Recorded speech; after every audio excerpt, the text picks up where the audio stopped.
Seconda corsa, una prova per gentleman in salchi ad anziani di categoria G.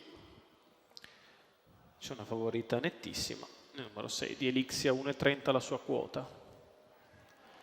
Siamo in partenza, 1 Demetra JVS, 2 Esotica C, 5 Caracas Lubi perché sono ritirati il 3 e il 4, 5 Caracas Lubi, 6 Elixia. In seconda fila 8 Borea Gal, 9 Dursamore SM, 10 Asia LL, 11 Eros Gad. 1,30 Elixia, netta favorita, 6 Dursamore SM, 9 Esotica C e Caracas Lubi.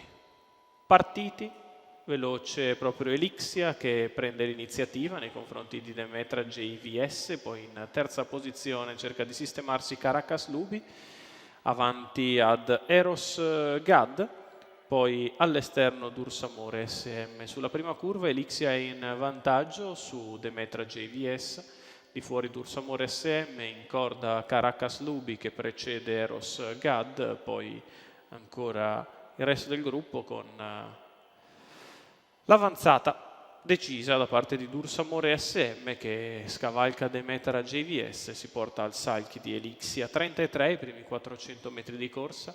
Elixia sempre in evidenza, al suo esterno Dursamore SM, in corda Demetra JVS, poi Caracas Lubi, quindi Eros Gad. Il terzetto all'avanguardia a qualche metro di vantaggio sul resto del gruppo. Se ne sono andati via i primi 600 metri in un veloce 45,5 comunque per la categoria. Non risparmia più di tanto Leonardo Vastano in salchi ad Elixia, accelera ancora 1 minuto e 3 decimi sul piede l'1,15,3, i primi 800 metri di corsa. Elixia continua in vantaggio sul passo, in seconda posizione Demetra JVS, in terza Dursamore SM, in quarta Caracas Lubi, poi Eros Gad, avanza all'esterno Esotica C, chilometro in 1,15,5.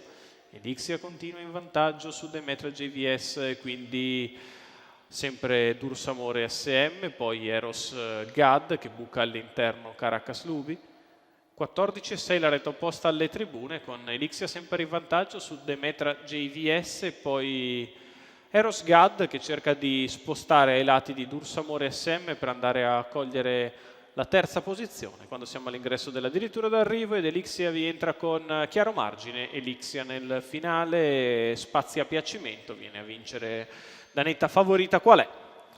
Elixia facile con Leonardo Vastano, al secondo Demetra JVS, al terzo Eros Gad. 1,14,3, 29,3 anche gli ultimi 400 metri di corsa, tutto semplicissimo per la favorita Elixia. Leonardo Vastano che la guida agilmente al traguardo, Marco Marini al training e Leonardo Vastano che è anche proprietario della figlia di Varenne Leopardia che vince chiaramente questa seconda corsa dall'Arcoveggio.